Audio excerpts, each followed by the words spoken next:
स्वागत है जी आपका। आज बात करेंगे यूसीसी के बारे में, यानी यूनिफॉर्म सिविल कोड के बारे में। सारा का सारा ये जो पूरा का पूरा कानून है इसको आपको समझाएंगे। ये देश में कब तक लागू हो सकता है और इसको लागू करने के लिए प्रधानमंत्री नरेंद्र मोदी ने योगी आदित्यनाथ के द्वारा चलाया जा रहा है, यानी एक तरीके से जहां के वो मुख्यमंत्री हैं, उस उत्तर प्रदेश को ना चुनकर उत्तराखंड को चुना है। उत्तराखंड में 2 तारीख को कहीं ना कहीं इसकी पूरी की पूरी जो कॉपी है, एक तरीके से पूरा का पूरा जो स्ट्रक्चर है वो सौंप दिया जाएगा। और उसके बाद सरकार बताया जा रहा है कि 6 तारीख को एक सेशन बुला रही है और वहां से यूसीसी जो है पास करा दिया जाएगा, यूनिफॉर्म सिविल कोड। इसका मतलब ये आसान भाषा में अगर आपको बताऊं तो जो सिविल कानून होते हैं, एक होता है आपराधिक कानून और एक होते हैं सिविल कानून। जैसे आप मानकर चलिए कि कहीं ना कहीं अगर आप देखोगे कानून शादी से जुड़ा हुआ, कानून तलाक से जुड़ा हुआ, कानून अडैप्टेशन यानी कि अगर आप किसी को गोद ले रहे हैं उससे जुड़कर, कानून लेगेसी यानी विरासत को लेकर, संपत्ति को लेकर कानून, जमीन को लेकर कानून, बहुत सारी ऐसी चीजें जो सिविल मामलों में आती है। और इसमें अगर आप आपराधिक कानून से इसको जोड़कर देखते हैं तो इनमें अंतर है। इसको बहुत आसानी से समझाता भी हूं आपको और यह भी बताता हूं कि इसकी जरूरत क्यों पड़ रही है और यह बीजेपी के मैनिफेस्टो में बार बार क्यों इसको लेकर एक महत्वता दी जाती है। यूनिफॉर्म सिविल कोड बीजेपी ने आर्टिकल 370 को लेकर के कहा था जेएनके में, वो पूरी तरीके से साफ किया जा चुका है। साफ किया जाना यानी वो अचीव किया जा चुका है। राम मंदिर को लेकर के ग्रीन टिक आ चुका है। एक और जो सबसे मेजर काम है वो यूसीसी का है, समान नागरिक संहिता, यूनिफॉर्म सिविल कोड। इस पर बात कर लेते हैं। सबसे पहले आपको यह समझा दूं, जैसा मैंने बताया कि आपराधिक मामलों को लेकर जो आपराधिक कानून है, जो क्रिमिनल लॉ है, वो एक तरीके से आप देखोगे कि उसको लेकर के आप हिंदू हो, सिख हो, ईसाई हो, मुसलमान हो, आपराधिक मामलों में अगर किसी का आपने मर्डर कर दिया है तो एक ही तरह की सजा सबके लिए है। लेकिन इसके अलावा सेम गोज विद अगर रेप का अटेम्प्ट है, इसके अलावा आगजनी की घटना, मतलब कोई भी क्रिमिनल प्रोसीडिंग्स है, तो उसमें आपको सीधे तौर पर पता है कि आपको देश का कानून एक ही नजरिए से देखेगा। लेकिन मान लीजिए सेपरेशन का मसला है, तलाक लेना है, 3 तलाक वाली बात आपको पता ही है। फिर आपको एक ही शादी में एक ही पत्नी के साथ अलग अलग, मतलब बहुपत्नियां, जिसे आप सीधे तौर पर यह कहते हैं कि भाई मुसलमानों में यह अलाउड है, हिंदुओं में यह अलाउड नहीं है। इसके अलावा जैसे एक बड़ा दिलचस्प और हाल के समय में अभी दिल्ली हाई कोर्ट ने देश के कानून विभाग को एक सीधे तौर पर संदेश भेजा है कि भाई आप यूनिफॉर्म सिविल कोड लागू क्यों नहीं कर रहे हैं। और इसको लेकर के अगर मैं सीधे तौर पर आपको बताऊं तो जाहिर सी बात है, अगर आप सुप्रीम कोर्ट की भी कई अलग अलग टिप्पणियां देखेंगे, चाहे शाहबानो वाला मामला हो, चाहे सायरा बानो वाला मामला हो, इन सारी के सारे जो मुकदमे रहे हैं उनमें बार बार सुप्रीम कोर्ट की तरफ से यह कहा गया है कि आप इन चीजों को लागू क्यों नहीं करते, यूसीसी को लागू क्यों नहीं करते, यह सुप्रीम कोर्ट की तरफ से भी बार बार कहा गया है। तो पहली चीज आपने समझी कि आपराधिक और सिविल कानूनों में किस तरीके से सारी की सारी चीजें अलग है। जिस तरीके से हम आपराधिक मामलों में सबको एक नजरिए से देखकर प्रोसीडिंग्स आगे बढ़ाते हैं, उस तरीके से सिविल मामलों में नहीं हो सकता है। यह चीज इसका सबसे पहला पॉइंट है। उसके बाद जब हम आगे बढ़ते हैं तो हम यह देखते हैं कि धर्म के आधार पर कोई भी फैसला करना, इसको कहीं ना कहीं यूसीसी के आने के बाद आप इसका हस्तक्षेप नहीं होने देंगे। मतलब आप किसी भी किताब या किसी ग्रंथ को लेकर नहीं आएंगे जब किसी राज्य में यूसीसी लागू हो जाएगा। जब यूनिफॉर्म सिविल कोड आ जाएगा तो आप किसी किताब को देखकर कोई लॉ या एक्ट नहीं बताएंगे कि भाई हमारे धर्म में तो यह कहा जाता है कि आप अगर किसी को तलाक दे रहे हैं तो उसके बाद आप उसे जीने का मुआवजा नहीं देंगे। शाहबानो केस में यही हुआ था।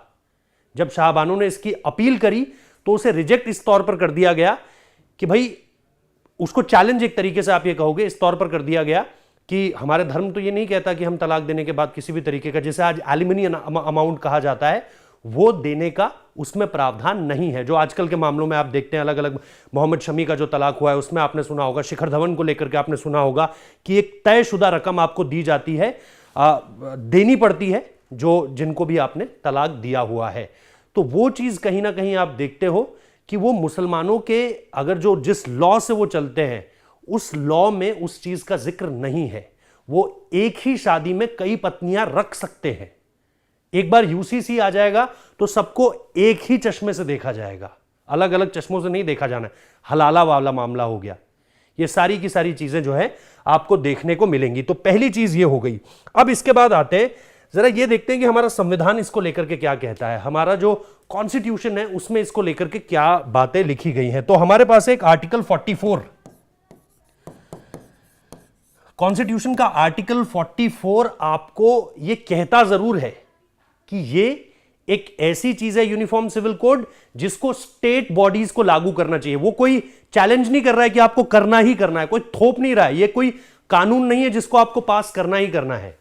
लेकिन इसको लेकर के कॉन्स्टिट्यूशन ये जरूर कहता है कि स्टेट को यह तय करना है कि वो अपने इलाके के समान नागरिकों के लिए एक समान फैसला ले सके। उसके तहत आपको ये सारी की सारी चीजें देखनी होंगी, उसके तहत आपको ये लागू करना है या नहीं, इस पर फैसला लेना होगा। और इसीलिए आर्टिकल 44 जो है वो ये बताता है कि स्टेट प्रयास करेगा कि किस तरीके से ये सारी की सारी चीजें आगे बढ़नी है। हालांकि ये डीपीएसपी है, जिसे आप कहते हो directive principle of state policies, मतलब ये पूरा का पूरा मामला जो है ये डीपीएसपी के तहत आता है कि मतलब स्टेट को ये चुनना है कि आपको ये नियम लागू, आपको ये कानून लागू करना है या फिर नहीं। तो पहली चीज इस पे ये हो गई। अब जब आप इस पर आगे आते हैं तो आर्टिकल, इसी पे एक चीज है आर्टिकल 37। आर्टिकल 37 सीधे तौर पर यह कह रहा है कि कानून की गारंटी नहीं है, मतलब इसे जरूरी नहीं है कि आपको कानून बनाना ही बनाना है। तो दोनों चीजें हमारे संविधान में है, लेकिन आर्टिकल 44 के तहत और सुप्रीम कोर्ट के बार बार रिकमेंडेशंस की वजह से अलग अलग मामलों में आप इसे ज्यादा मौजूद आज के वक्त में पाते हो कि इस तरह की चीज होनी चाहिए और इस तरह की चीजों की लोग बार बार पैरवी भी कर रहे हैं। अब इसको लेकर के ये सबसे बड़ा पॉइंट आता है कि अगर ये चीज लागू हो जाएगी तो फिर प्रॉब्लम्स क्या है, प्रोज क्या है इसके और कॉन्स क्या क्या है। तो सबसे पहले अगर आप प्रोज में देखेंगे तो जो एक तरीके से आप देखोगे संवेदनशील वर्ग है, मतलब इस देश की महिलाओं के हिसाब से मैं आपको बात बताता हूं कि जैसे महिलाओं में मैंने शाहबानो का मामला आपको बताया, सायरा बानो का मामला आपको बताया। एक में ये था कि भाई आपको सीधे तौर पर 60 साल की शादी है आपकी, 60 साल की शादी, 60 साल की उम्र, माफ कीजिएगा, 60 साल की उम्र है आपकी, 5 बच्चे हैं आपके और आपको तलाक दे दिया जाता है और उसके बाद वहां से आगे आप जीवन यापन कैसे करेंगे आपको नहीं पता है। तो इस तरह के मामले में हमेशा हमने देखा है, धर्म कोई भी हो, आप महिलाओं को एक तरीके से शोषित हिस्सों में ही देखेंगे उस धर्म के। तो वो चीज कहीं ना कहीं, अब देखिए समान नागरिक कानून अगर आ जाता है तो फिर आप इस तरह की चीजों को दूर होता हुआ देखेंगे कि भाई वर्बली टेक्स्ट कर दिया, तलाक तलाक तलाक और तलाक हो गया, या अलग अलग पत्नियों वाला मामला, या फिर जैसे मैंने कहा कि अगर आप हलाला वाला मामला देखते हैं तो ये सारी की सारी चीजों को आप हटता हुआ देखेंगे। जैसे हमने तमाम चीजों को देखा है हटते हुए, एक वक्त पर छुआछूत का मामला था जिसको हटते हुए हमने देखा। तो ये सारी की सारी चीजें, राइट टू एजुकेशन को हमने अपने मौलिक अधिकारों में लाया, फंडामेंटल राइट्स में लाया, तो वो चीज आप यहां पर होता हुआ देख रहे हैं। दूसरी चीज इसमें जो होगी, कानून का सरलीकरण एक तरीके से आप देख सकते हो कि इजी हो जाएगा ना। मेरे को अगर किसी मामले पर फैसला देना है तो मैं अलग अलग धर्मों को नहीं देखूंगा, मैं ये नहीं देखूंगा कि यार अगर ये राजस्थान के मीणा वर्ग से आता है और अगर उसमें ये एसटी ट्राइब से है तो एसटी ट्राइब को ये हल्का सा, ये एक तरीके से उनको छूट है इस चीज की कि वो उनकी इस श्रेणी में आने के बाद वो तलाक नहीं, उनको तलाक, मतलब अगर किसी एसटी में अगर आप शादी कर रहे हैं वहां पर तो आप तलाक नहीं कर सकते किसी भी तरीके से। तो अब इसमें देखिए दो अलग अलग बातें हो गई। शादी तो आपने हिंदू मैरिज एक्ट के तहत की है, वहां पर तो ऐसा कुछ नहीं है, लेकिन क्योंकि आप एक एसटी हैं तो आपको एक प्रोविजन मिल गया है, इस वजह से आप जो है इस पूरे के पूरे मामले को बेहतर तरीके से देख पाएंगे कि कॉन्फ्लिक्ट्स जो है ना, लॉ के अंदर लॉ, फिर आपको धर्म ग्रंथों पर जाना, उस हिसाब से चीजों को देखना, वो चीजें आसान हो जाएंगी पूरी तरीके से। उसके बाद आप देखोगे इंडिविजुअल लॉज, जैसा मैंने अभी आपको बताया कि आपको अलग अलग डिफरेंट धर्मों की डिफरेंट किताबों को नहीं देखना पड़ेगा इस चीज को लेकर के कि किसका लॉ क्या कहता है। और सबसे आखिर बात है, आपका जो जस्टिस सिस्टम है उसके ऊपर एक लोड जो है वो पूरी तरीके से खत्म होगा, उस पर बहुत ज्यादा लोड नहीं आएगा।